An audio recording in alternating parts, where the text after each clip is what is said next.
Pour bien démarrer cette année 2021, je reprends le rythme de publication chaque jour. Soit ce sera une vidéo, soit ce sera un article ou un podcast, peu importe. Donc il faudra aller voir soit sur YouTube, soit sur le blog, soit sur les chaînes de podcast. Mais en tout cas, tout sera centralisé sur le blog, que ce soit les vidéos, les articles et les podcasts. On va démarrer cette année avec les nouveautés macOS. Donc Apple, si vous n'avez pas suivi l'actualité, fin 2020 a sorti macOS Big Sur, donc c'est une nouvelle version de macOS. On passe en version 11, donc c'est vraiment symbolique, puisque on abandonne macOS 10. Et après l'abandon de macOS 10, qu'est-ce qui se passe? Sur macOS 11 Big Sur, donc on a l'apparition des nouveaux Mac avec les nouveaux processeurs Apple M1.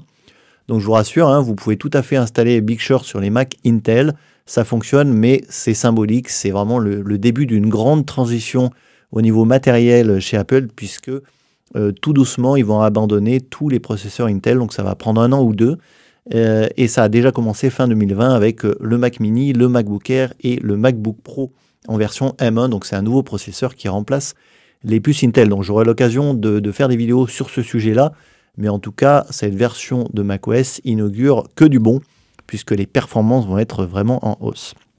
Donc si vous n'avez pas de Mac M1, vous pouvez bien sûr quand même installer Big Sur si votre Mac n'est pas trop vieux. Donc on va se concentrer aujourd'hui sur une des premières nouveautés de macOS Big Sur, c'est le rafraîchissement de l'interface. Alors on a pas mal de transparence dans les menus, vous voyez le menu pomme ici est complètement transparent. On a aussi dans le Finder et dans la plupart des logiciels qu'on va trouver sur macOS Big Sur, une séparation entre la colonne, la barre latérale qui se situe sur la gauche et finalement le titre de la fenêtre. Avant, le titre de la fenêtre était au-dessus des menus. C'était un petit peu différent. Maintenant, c'est beaucoup plus clair, je trouve. On a vraiment la sidebar, la barre latérale à gauche et les outils de navigation, les icônes sur la droite. Donc, on a une interface un petit peu épurée.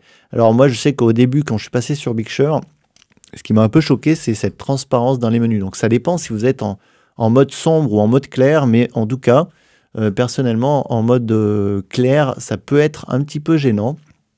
Donc, si ça vous gêne, vous allez dans le menu pomme, préférences système, vous allez aller tout simplement dans le menu accessibilité et il suffit de cocher cette option réduire la transparence ici dans affichage. Et vous voyez que le menu est beaucoup plus foncé, un petit peu comme avant. Si vous êtes par exemple en mode clair, donc on a toujours le mode clair sombre ou automatique. Si vous voulez basculer automatiquement, quand c'est le soir, il bascule en mode sombre, quand c'est la journée, il bascule en mode clair. Ou vous pouvez être tout le temps en mode clair ou tout le temps en mode sombre. Bon, ça, c'était déjà présent sur Catalina.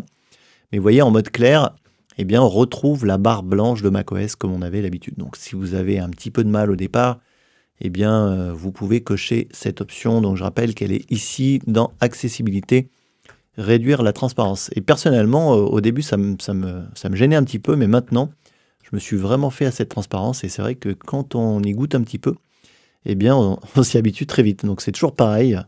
Les changements ne sont pas toujours simples, mais on s'y fait très vite finalement, plus vite que ce qu'on pense.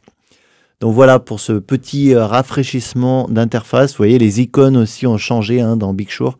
Elles sont vraiment un petit peu plus ressemblantes aux icônes qu'on a sur l'iPhone, même si ce n'est pas exactement les mêmes, mais on a un air un petit peu familier.